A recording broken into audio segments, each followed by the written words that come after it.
Russian goose rather, and her 8 little adorable goslings. That is just coming, and she is on alert because behind us there's someone with a dog on a leash, so she's just being protective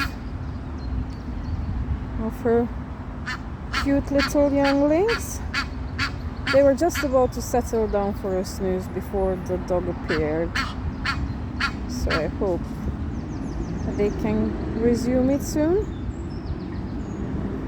Okay, let's include Daddy as well. There we are, the whole family. Stay safe, guys. Oh, oh.